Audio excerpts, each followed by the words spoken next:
क्या आप जानते हैं, इतिहास हमेशा सच नहीं बताता।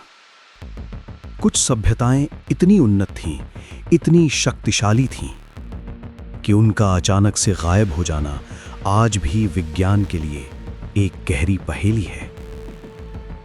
आज से हजारों साल पहले की बात है, जब दुनिया के ज्यादातर हिस्सों में इंसान पत्थरों से लड़ रहा था। तब सिंधु नदी के किनारे एक शहर उभर रहा था। नाम था मोहनजोदड़ो। मोहनजोदड़ो मतलब मृतकों का टीला। लेकिन यह नाम इसके विनाश के बाद दिया गया।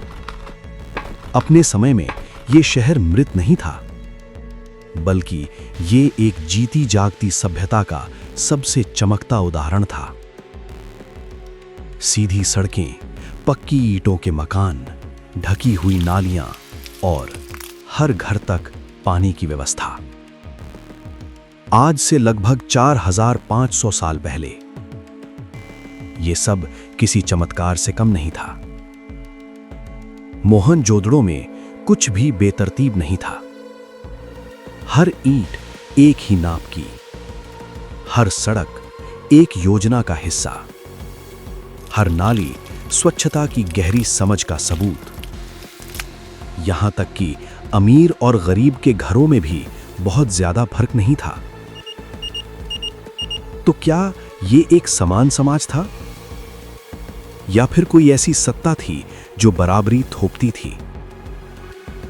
मोहनजोदड़ो का सबसे रहस्यमयी ढांचा, महान स्नानागार।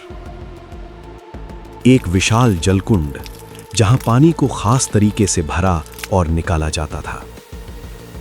लेकिन सवाल यह है, क्या ये धार्मिक अनुष्ठानों के लिए था, या फिर किसी अज्ञात विज्ञान का हिस्सा? क्योंकि इतनी साफ सुथरी जल व्यवस्था उस युग में असंभव मानी जाती है। यहां मिली मूर्तियां हमें देखती हैं, लेकिन कुछ कहती नहीं। एक दाढ़ी वाला व्यक्ति जिसकी आंखों में आत्मविश्वास छलकता है, एक नृत्य करती युवती जो आजादी और साहस का प्रतीक लगती है। सिंधु घाटी सभ्यता के स्थल पाकिस्तान ईरान सीमा के पास बलूचिस्तान के सुटका गेंडोर से लेकर उत्तर प्रदेश के मेरठ जिले के आलमगीरपुर तक और जम्मू के मांडा से लेकर महाराष्ट्र के दाइमाबाद तक एक विशाल क्षेत्र में फैले हुए पाए गए हैं। भारत में हड़प्पा सभ्यता के अन्य महत्वपूर्ण स्थल हैं गुजरात में लोथल, धौलावीरा और राजस्थान में कालीबंगा। लेकिन सबसे बड़ा रहस्य है सिंधु लिपि। सैकड़ों चिन्ह, लेकिन आज तक कोई भी उन्हें पढ़ नहीं पाया।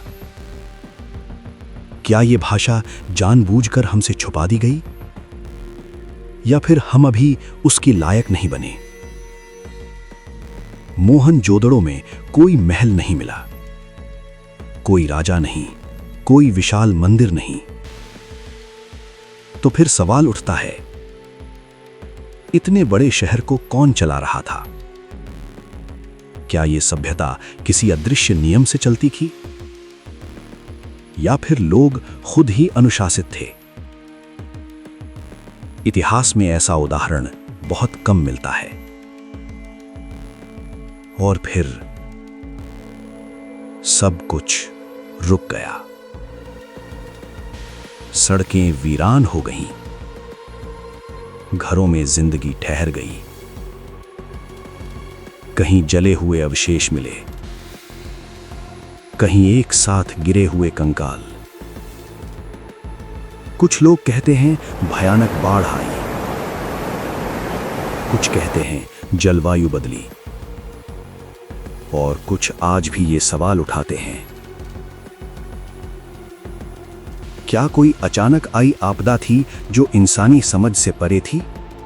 कुछ वैज्ञानिकों ने अजीब बातें नोटिस की। कुछ जगहों पर अत्यधिक तापमान के संकेत, ऐसा ताप जो सामान्य आग से संभव नहीं। तो क्या ये सिर्फ संयोग है या फिर इतिहास का वो अध्याय जिसे हमने पढ़ना छोड़ दिया?